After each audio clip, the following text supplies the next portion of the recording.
Naitwa Stella Damasi. Nimeokoka, napenda Yesu. Mahali hapa. Mimi mahali hapa shida ambayo ilinileta ni kwa sababu ya uzao. Nilisumbua ndani ya miaka 7.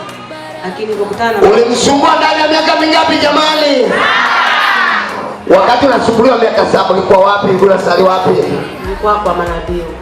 Alikuwa kwa manabii.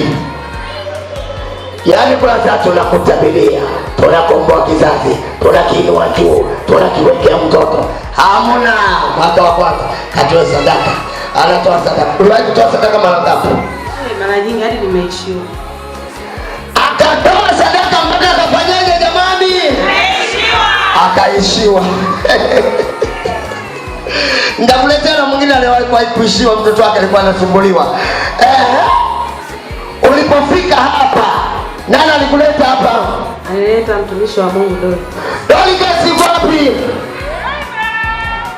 Kasi ndio alimleta. Baada ya kuombewa ikaweje? Baada ya kuombewa, kwanza nimezunguka hata kwa waganga lakini sikufanikiwa. Uzunguka waganga wangapi? 3. Waganga 3, Lakini mtumishi wa Mungu aliponileta mahali hapa, baba aliniombea. Baada ya kuniombea kweli Mungu akanitendea. Lakini baada ya hapo nikapigiwa simu. Jamaa mnasikia Ni kitendo cha kufika hapa nikamwombea tayari akafanyaje? Akatendewa. Lakini akapigiwa simu. Sikiliza, aliyempigia simu alikuwa nani? Alikuwa nabii. Akakwambieje? Akasema kwa nini unaondoka hapa? Ole wako, kuna kitu kitafanya. Akasema kitu kitafanyaje? Sasa yeye ukaingia kwenye hofu, kuingia kwenye mashaka au nini? Niliingia kwenye hofu, nikarudi nyuma, sikuwa naendelea na kanisani tena. Akaacha hapa kwa sababu nabii amesema kuna kitu kitafanya. Koka anaenda kwa nabii. Hapana, nilikaa nyumbani, sikwenda kokote. Kwa ikaweje? Kwa ikaweje sasa jamaa? Baadaye nikampigia baba simu, huyu hapa baba. Akasema mwanangu njoo kanisani.